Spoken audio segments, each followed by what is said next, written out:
Good morning, everybody. Did you have a nickname when you were growing up?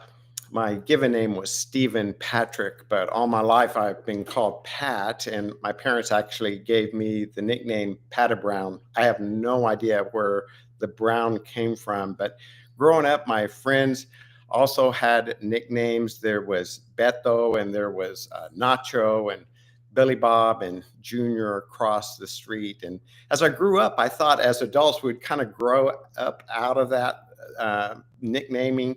But I joined the Air Force and I discovered that everybody had a nickname. It was just called call signs. So I knew Cruiser and Zap and Gumby and Skids and so on. Nicknames were a part of life, and they're also, surprisingly, a part of the Bible as well. We discovered this as we journeyed through Acts chapter 4 this last week with the vine, and we were talking about the life of Joseph, and you might know him better as Barnabas. And in Acts 4, we get a glimpse not only into his life, but into the life of the early church. Let me read to you from that.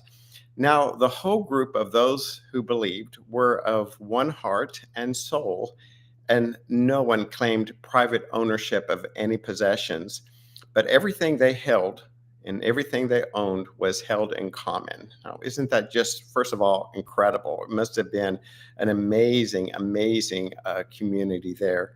And then Luke continues as he writes, there was a Levite from Cyprus, Joseph, to whom the apostles gave the name Barnabas, which means son of encouragement. He sold a field that belonged to him, and then he brought the money and laid it at the apostles' feet. What's interesting to me about this story is that Barnabas was a Levite. And if we know our Old Testament history, it was the law, the Old Testament law, that Levites were not allowed to own land. They were a very special tribe set apart from God. And so land ownership was not something they knew, but somewhere down the centuries, this changed. And maybe perhaps because he was living in Cyprus, somehow, after generations of waiting and dreaming, Barnabas was able to purchase and own land. Yet, despite of how much this dream meant to him, when his life was transformed by Jesus Christ, he sold that land and offered it to the apostles so that they could assist the needy. Barnabas's life was transformed, and it's no surprise to me that the apostles gave him the nickname Son of Encouragement. Encouragement, that word that is translated from Greek in this passage, is actually the same root word that Jesus used to describe the Holy Spirit. Barnabas, filled by the Spirit of God, inspired courage and strength and represented the movement of God in people's life in such an encouraging way that it was life transforming, not only for him, but for others as well.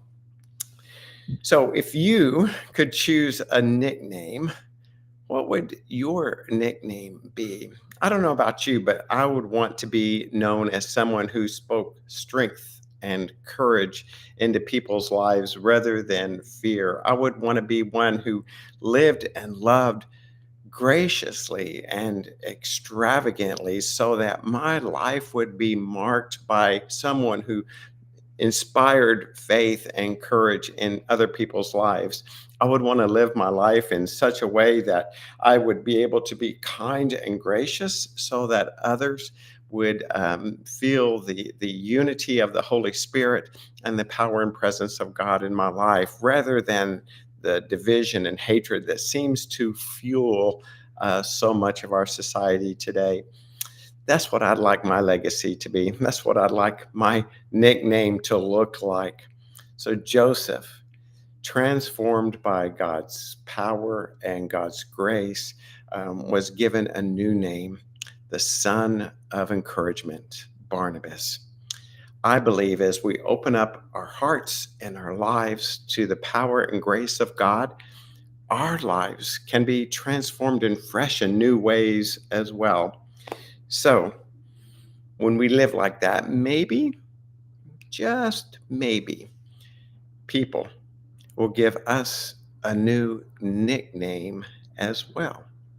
I believe it's true and can happen and will happen as we live into the life that God has dreamed for us by the power of His Spirit. I hope you have a wonderful day today, and I hope you lean into the new name that not only God gives you, but perhaps people will as well as they see you living in the grace and extravagant love of our God.